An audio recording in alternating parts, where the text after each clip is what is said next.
So I study behavioral learning and development, literally from head to toes. So I study looking behaviors and facial gestures and manual behaviors and interactions with objects and postural behaviors and locomotor behaviors. And I study infants and children while they're alone or while they're engaged in social interactions, in lab experiments, and during natural activity in the home, and in the US and actually globally around the world.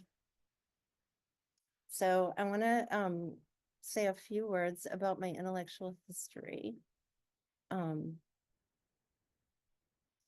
Since I was an undergraduate, the ideas of James Gibson shaped my thinking. His ecological approach to behavior, his idea that perception guides action and action generates information for perception, that behavior always entails a reciprocity between animals and their environments. And all of that is captured in his notion of affordances. Eleanor Gibson was actually my doctoral advisor. And I am deeply guided by her ideas about learning and development, and that the focus of your work has to be on function, and that behavior is the phenomenon that we want to explain. So functional behavior is not about doing the same thing over and over. Functional walking, for example, is not like taking steps on a treadmill or just alternating steps over flat ground. Walking involves keeping balance and moving the legs, of course, but it also involves taking omnidirectional steps and starting and stopping at will. Functional walking involves modifying ongoing gait patterns to suit changes in the environment. And functional walking involves perceiving affordances. It means you have to detect change in the environment and explore to generate information and find alternative means to achieve your goals. So for 30 years, I've been testing babies on crazy apparatuses like slopes and bridges and drop-offs and gaps and ledges and apertures they walk through and overhead barriers and underfoot barriers, all of this in an effort to understand how babies acquire functional adaptive behaviors. So what's learned, what develops, and what's controlled? How does it all work? And how might infant data inform AI? And how might AI enrich our understanding of infant behavior? Well, functional walking has 6 critical components, and all of them involve learning, development, and control. So I'm going to talk about them one by one. Walking, of course, involves the ability to move the legs, but leg movements appear prenatally. So there's prenatal leg movements in human infants, in rat pups, in chicks, in every animal that anyone has ever studied. Fetuses can alternate their legs left, right, left, right. They can move each leg in isolation, and they can move both their legs simultaneously. And of course, after they're born, newborn infants can still move their legs, and they can move them in the same patterns that they showed before birth. And if you hold a newborn infant upright, they move their legs, and some of their leg movements kind of look like walking. This was my baby, and although my baby was very talented, anencephalic infants can do this. Decerebrate cats can do this. This is not walking.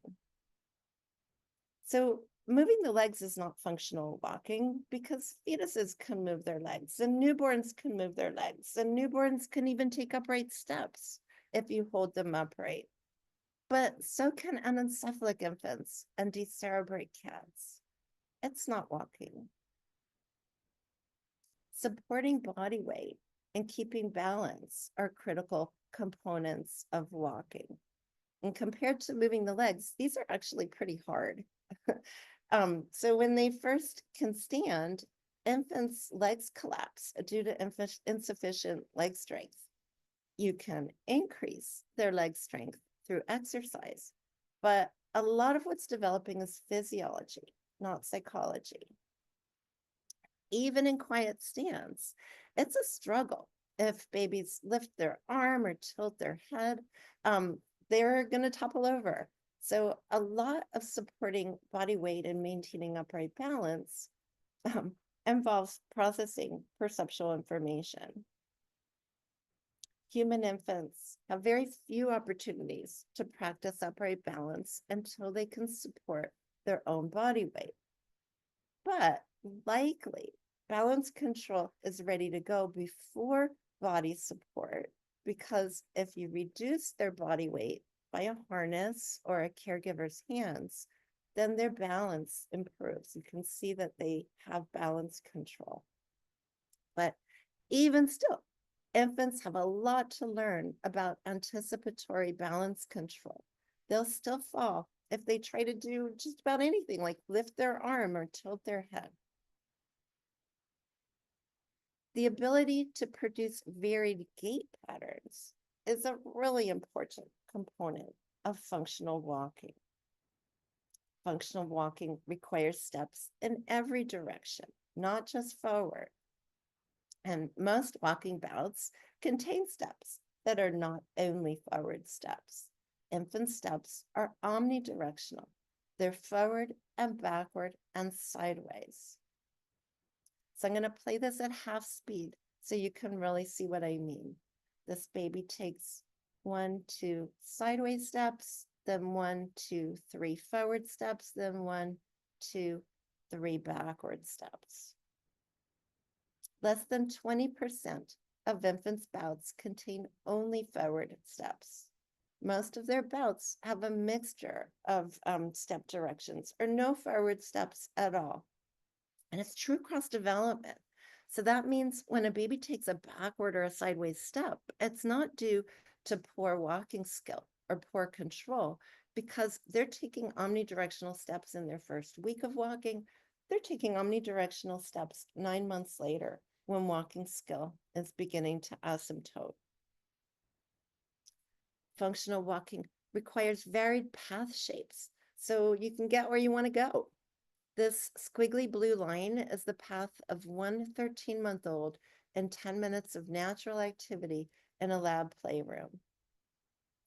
Babies can walk straight paths and they can walk curved paths. Most of infants' walking paths are curved, not straight. And they walk in curved paths across development. Curved paths in brand new walkers, curved paths in experienced walkers. Curved paths mean that the two sides of the body are doing different things. It's not symmetrical. They're not just doing the same thing. And functional walking is a lot about starting and stopping, not continual steps like on a treadmill. So watch this baby's right leg. She's standing there and then takes one step, and that's it. That's the whole walking bout. Short bouts are common across development. More than 30% of infants' bouts have only 1 or 2 or 3 steps. Of course, babies can take longer bouts, and they often do. But a lot of the time, it's only 1 or 2 or 3 steps. All the little bouts of walking add up. This graph shows the accumulated number of steps per hour plotted against days of walking. Each little symbol is one infant's spontaneous walking in a lab playroom that's filled with toys. So babies walk a lot. They average 2,400 steps per hour. That's like 14,000 steps per day. And you see the same thing in new samples of infants tested in a lab playroom that's set up with different toys and a different layout. You see the same thing when you record infant walking in their home and in different studies of natural activity in the home. So infants produce immense amounts of varied steps, paths, and bouts during everyday activity. Varied walking is not due to lack of control, because infant walking is varied when they first begin to walk, and they're still doing it 9 months later after walking skill begins to asymptote. So Varied walking is the behavior that infants are learning to control. But even after babies can produce varied gait patterns, they still fall a lot. On average, infants fall 40 times for each hour they're in locomotion. So infants fall, but they're back at play right away. So even after that big fall, this baby is back at play within 3 seconds. On average, infants recover from their falls within 2 seconds. And babies don't decrease their walking or stay away from the objects or the places in the room that were associated with their falls. So this baby fell 15 times with this stroller, but the falls didn't discourage her from walking with the stroller. Across babies, they walk just as much after each fall as they had done before each fall. One factor that mitigates the impact of falling is the size and shape and composition of babies' bodies.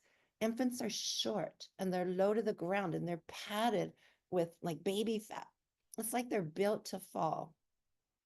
The potential energy generated by an infant fall is 18 times less than if infants were adult sized and walked at adult speeds.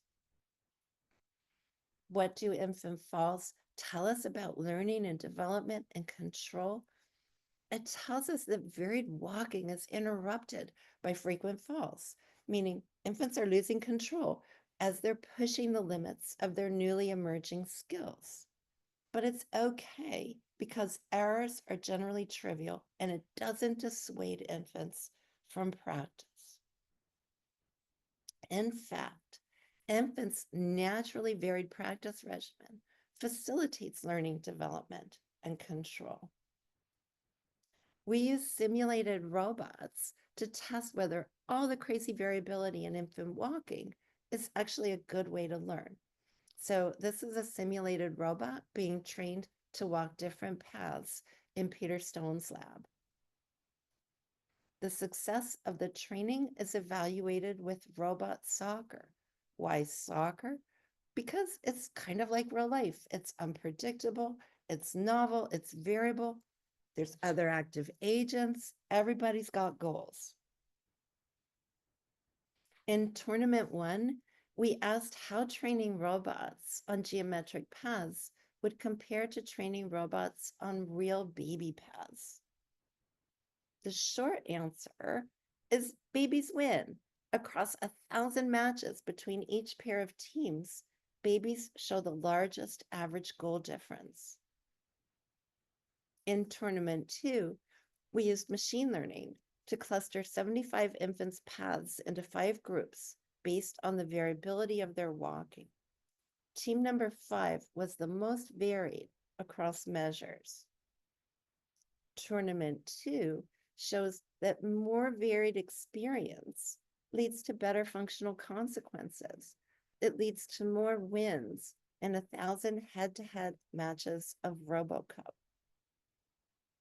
And we also use simulated robots to test whether a penalty for falling is good or bad for learning to walk. When we tested robots on the same walking path they'd been trained on, we found a lower penalty for falling leads to better walking performance. And robots trained with 0 penalty for falling walked the farthest on the paths that they were trained on. More importantly, when we tested the robot's skill transfer to novel, untrained infant paths, we find that robots that were trained with 0 penalty for falling walked the farthest on untrained paths. Simulated robots show that variability and a low penalty for errors is beneficial for learning. Variability is a feature of motor behavior. It's not a bug in the system. Why is varied walking so important? Because it ensures that the system keeps getting new inputs from new experiences. It pushes the system forward in development. And low, not high penalty for falling is better for learning and for transfer. Why? Because a low penalty ensures that the infant or the robot maintains a high motivation to keep practicing.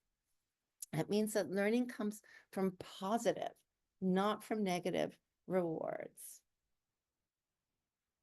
So one more thing about rewards. What is motivating infants to get all that practice? Why? Why do they even move in the first place? Well, one common sense hypothesis is that infants move to get to the people and places and things that they see. So to study whether where infants look influences where they go, we put head-mounted eye trackers on babies. Now, if infants really move to go to a destination, they should look at something while they're stationary and then go to it. So here's what that would look like. While they're stationary, the baby sees something like that red ball and then walks straight to the ball. So that's a destination directed bout. But turns out destination directed bouts are pretty rare. It's also possible that infants discover things while they're traveling.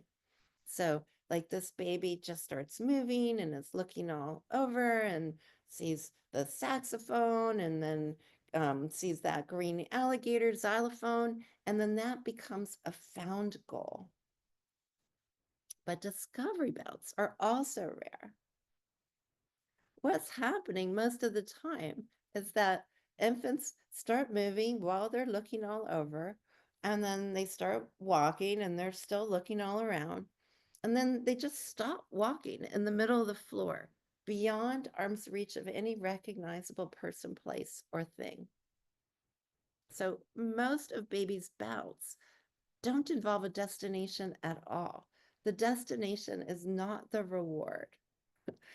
And if that were really true that objects like toys are not needed to instigate locomotion, babies should move just as much in an empty room as they do in a room that's filled with toys. We find infants walk just as much in a totally empty room as they do in a room filled with toys. They spend the same amount of time in motion. They take the same number of steps per hour, and they travel the same distance per hour. And infants in both conditions go to the same low percentage of destinations, only 30%. In the toy room, infants mostly went to the toys. In the empty room, infants went to their caregivers or to like features of the room, like a wall or a doorknob. 70% of the time, babies are just running around with no goal.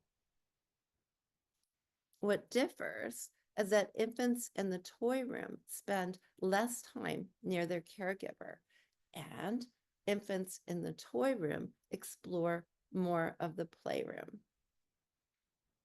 Here's all the infants' paths ordered by the amount of area they covered. Infants in the toy-filled room cover more area in the same amount of steps. Infants in the no toy room are repeating their paths and they're staying close to their caregiver because she's the only thing in the room. Movement achieves goals. Of course it does. But for typically developing infants, movement is also its own reward. Infants sometimes move to goals.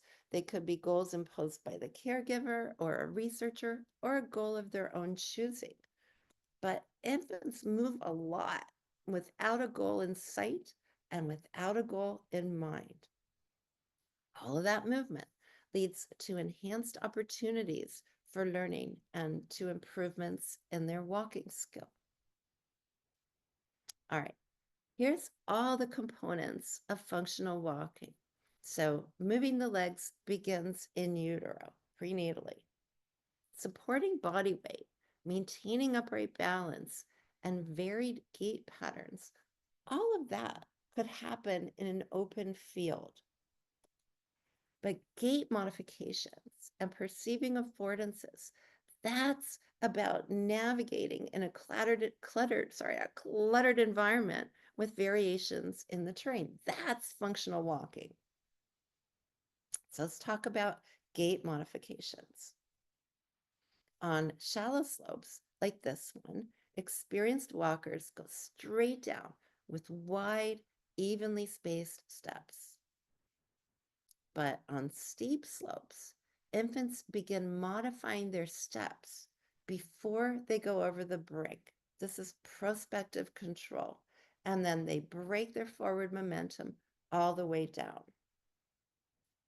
On wide bridges, infants run straight across with long, evenly spaced steps. But on narrow bridges, infants modify their gait as they approach the bridge. That's prospective control. And then they inch their way across the bridge, taking very short, slow, narrow steps until they can get near the end and safely step off. Look at infants' gait modifications on slopes and on bridges. So babies take shorter, slower steps on the slope and on the bridge. But the really important thing is that they've learned to modify their gait prospectively, not reactively. A cluster of footfalls right at the brink means that infants are seeing the path ahead and modifying their gait before they step on the slope, before they step onto the bridge. With George Pavlokos and Peter Stone at UT Austin, we're modeling infants' full body pose with a mesh to get the XYZ coordinates of each limb and each step at each video frame. Our idea is to use the precise coordinates of infant movements to train and to test robots in simulation, as we can do hundreds of randomized control trials with simulated robots that would be impossible to do with real babies. So we can test which aspects of infants' natural training curricula are actually leading to better functional walking. Infants learn to modify their ongoing actions. They change how they move to suit changes in local conditions. Their modifications are prospective, not reactive. They're planning ahead of time. They're not just, accommodating after the fact. And the only way you can do that is to gather perceptual information to plan your ongoing behavior. The last component, the thing that makes walking truly functional, is perceiving affordances for action. In 1957, Eleanor Gibson invented the visual cliff. This was an illusory drop-off, so the cliff was covered in safety glass, so it looked like a cliff, even though it was perfectly safe. Now, babies could feel the glass, so after one trial, they do figure out that the drop-off is perfectly safe. So in the 1990s, under Gibson's tutelage, I began testing infants on real drop-offs with no safety glass. So instead of safety glass, an experimenter followed alongside the babies to rescue them if they fell. And with this procedure, we can test babies over dozens of trials in every session. So this is our adjustable drop-off apparatus. It can have really small drop-offs, like a step, so it affords locomotion, or really large drop-offs, like a cliff, where locomotion is impossible. From infant's view, it looks something like this. Newly walking infants do not perceive affordances. Novice walkers will repeatedly attempt to walk down drop-offs that are beyond their ability. They really do. Even on a 90-centimeter drop-off, novice walkers step right over the edge. They behave as if they have no clue about the limits of their own abilities. But after several months of walking experience, infants can now perceive affordances. So they can perceive precisely within 1 centimeter of accuracy whether a drop-off is safe for walking. Experienced 18-month-old walkers perceive whether a drop-off is too high for walking, and if they perceive it to be too high, they find an alternative strategy. All of that is prospective control. Here's data. So 0 here is the largest drop-off that each infant could navigate. So the data are normalized to each infant's ability. The negative numbers are drop-offs that are smaller than the threshold. These are the safe drop-offs that are like a step. The positive numbers are drop-offs that are larger than the threshold. These are risky drop-offs. They're like a cliff. And there's a really easy 1 centimeter drop-off and a 90 centimeter visual cliff-sized drop-off. This blue curve shows that novice 12-month-old walkers vastly overestimate their abilities. They attempt to walk over impossibly high drop-offs. They had not yet learned to perceive affordances. In contrast, 18-month-old experienced walkers precisely perceive affordances. Experienced walkers are probability matching. They're matching the probability of attempting to walk with the conditional probability of success. And it's the same story for other obstacles. Novice walkers don't perceive affordances for walking down slopes, so they'll attempt to walk down slopes that are too steep for their ability. But experienced walkers can precisely judge which slopes are within their ability and which are not. This graph shows infants' attempts to walk down safe and risky slopes. The novice walkers attempt to walk down impossibly steep slopes, but experienced walkers perceive affordances based on their own abilities. We see the same thing on bridges. Novice walkers do not perceive affordances. That baby just stepped right off that little bridge. But experienced walkers precisely perceive which bridges are within their abilities and which are not. This is actually the world record right now for baby bridge walking. It's an 8 centimeter bridge. And here's the data for bridges. Novice walkers attempt more than experienced walkers at the risky increments. So after 30 years of research, one thing is clear to me. Functional, adaptive, flexible human behavior, it's not innate, it's learned. Infants have to learn to perceive affordances. Each week of everyday walking experience, infants' perceptual judgments become more and more accurate. What do infants learn through everyday experience?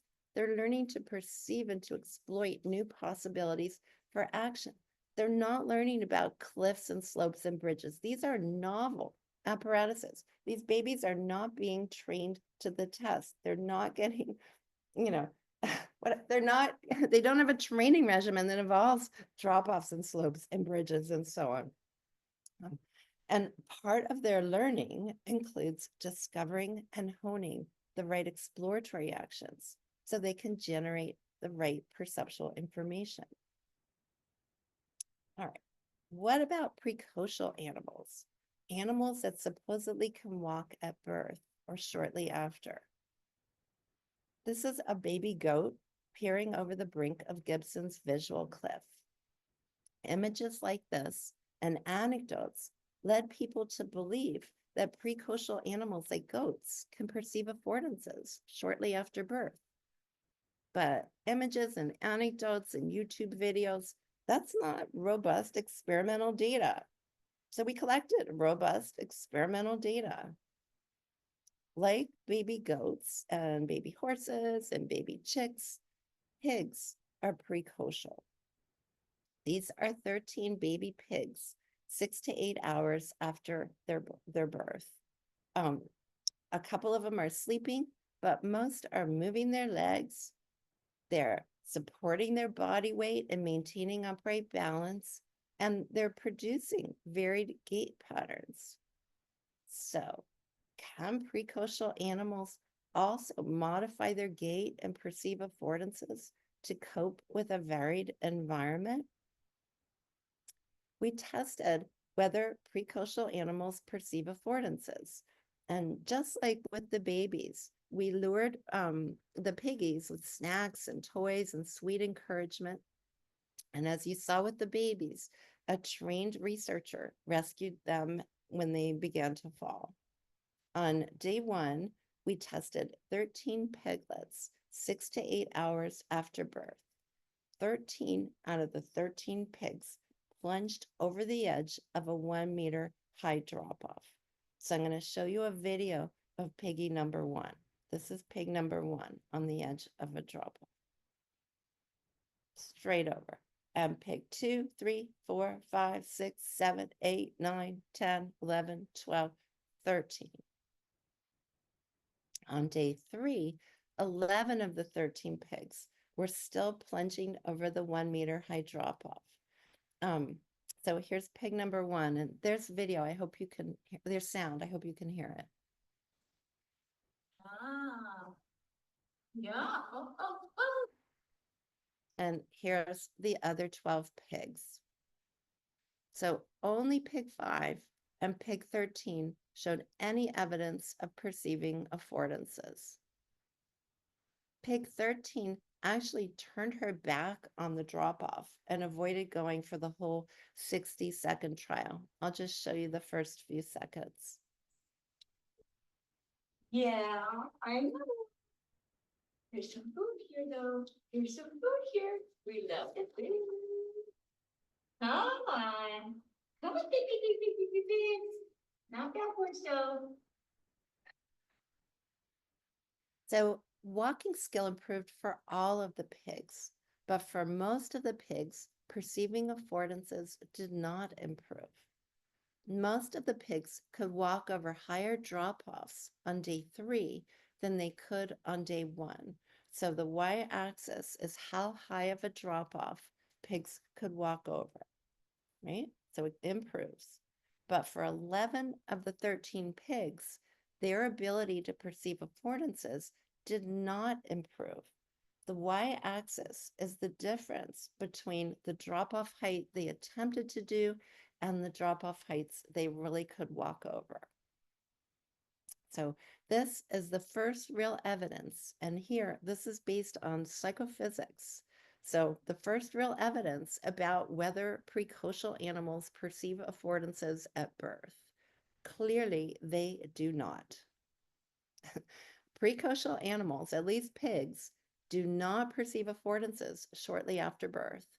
Even precocial animals require learning. And I say, how could it be otherwise? Animals cannot know their bodies or the environment without experience living and moving in their bodies in the environment. Babies differ from robots in a really important way.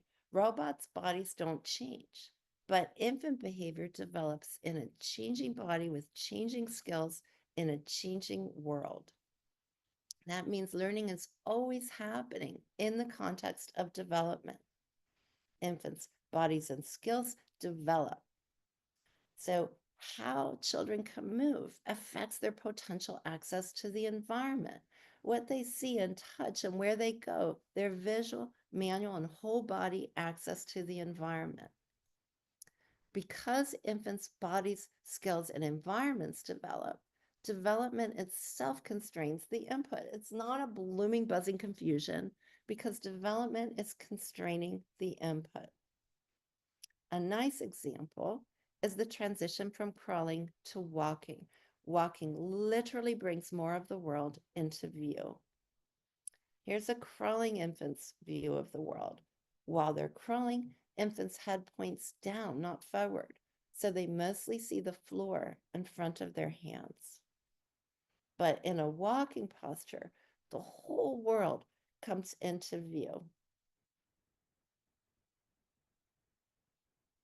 We observed infants longitudinally from 2 to 18 months to test whether developmental changes in their skills changes their visual, manual, and whole body access to the environment.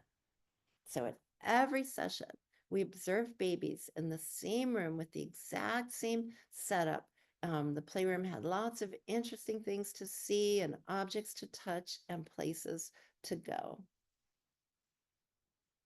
At every session, we put infants down on their backs on that gridded mat. The caregiver sat in a chair and was occupied on their phone. And then infants had 10 minutes to do whatever they wanted to do. When the babies were really young, they couldn't even get off their backs.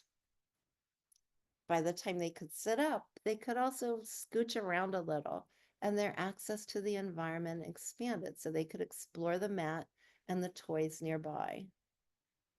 And when they could crawl, they could also pull up to a stand, they could get off the mat, they could explore more of the playroom and play with a lot more things.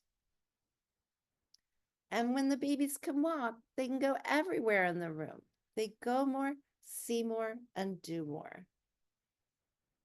We rendered the room in 3 dimensions. So this is a rendering, not a video.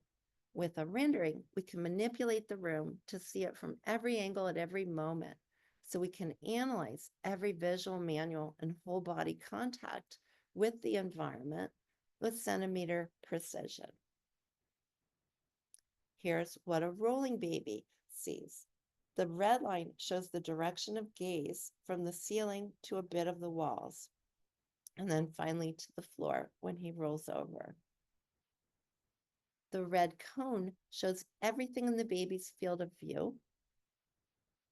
And the white here shows the whole history of the baby's visual exploration. It's sort of like a partial sphere that goes around the mat. Here's the tactile input. Green shows one hand, pink shows the other. And here's everywhere the baby went, that little white blob. The baby hardly can go anywhere. In contrast, here's a walking baby. Walking infants are going everywhere and seeing everything. They're up, they're down, they're all around. And here's the visual cone to capture everything in the field of view. And here's the history of what a walking infant sees in 10 minutes of spontaneous activity. The green and the pink show what the infant's hands touch. And here's the baby's path through the room.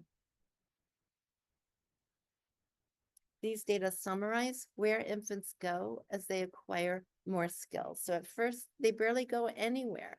And then by the time they're walking, they cover every inch of the room. As infants acquire more skills, they travel longer distances and they visit more unique areas in the playroom.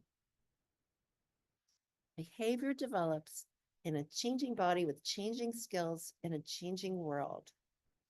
Bodies and skills constrain interactions with the environment. It also filters information from the environment. Because infants' bodies and skills develop, the environment also develops.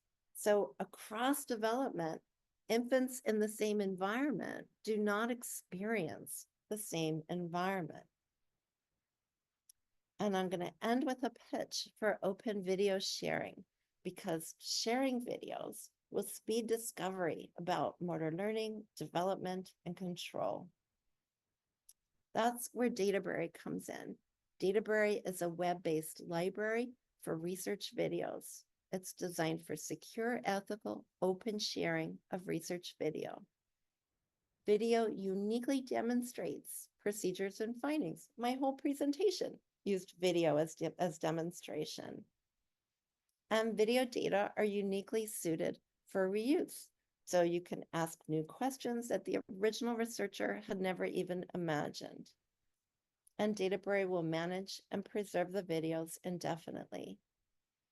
Databerry has 1,852 authorized investigators from 818 institutions around the globe, and is serving up 125,000 hours of shared video.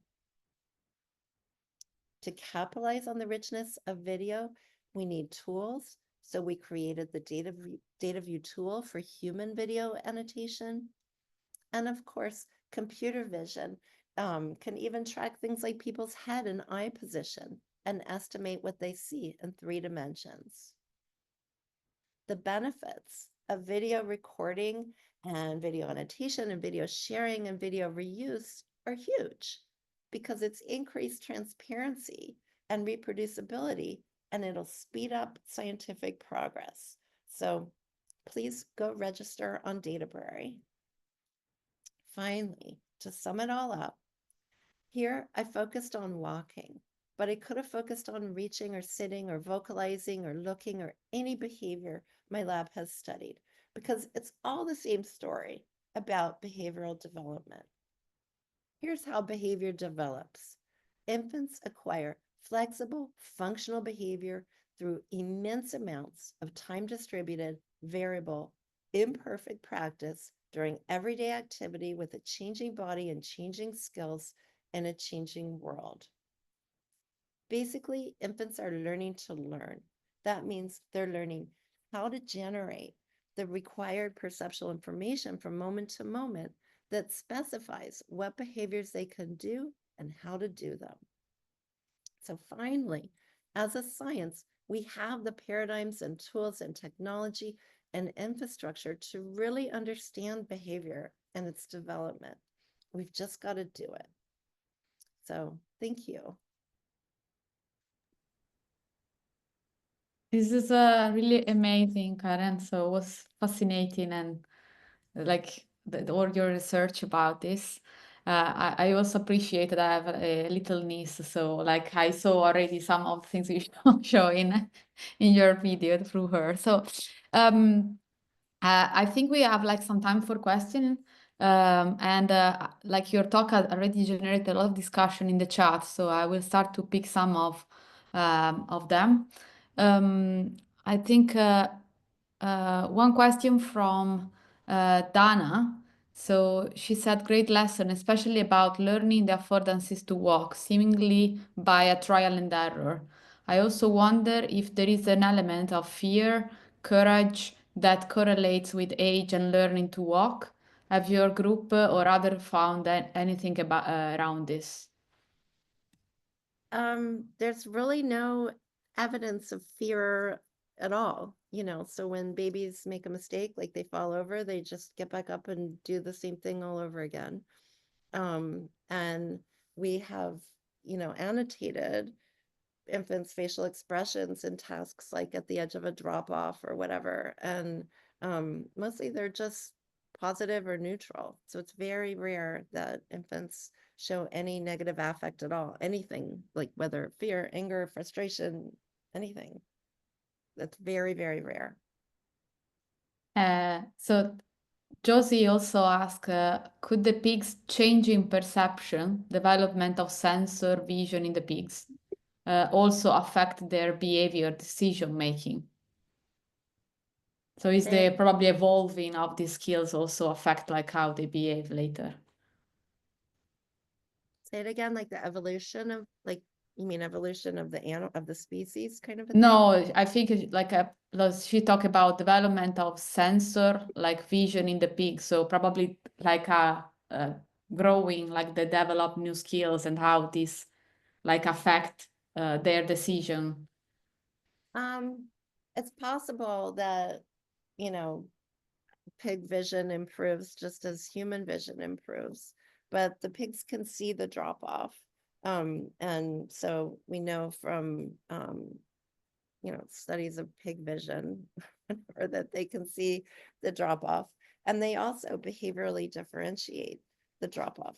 So really, I mean, I think what's happening in precocial animals is the same thing that happens in altricial animals. It's just fast. It's just, they need less of it and it's speeded up, but it's the same process. Yeah. And I think another question from Hiroki, like do this learning pattern also apply to adults learning new skill? For example, how to ice skate? I don't think so. I don't know. Like, I think in a way it does, and in a way it doesn't. I mean, I love that question.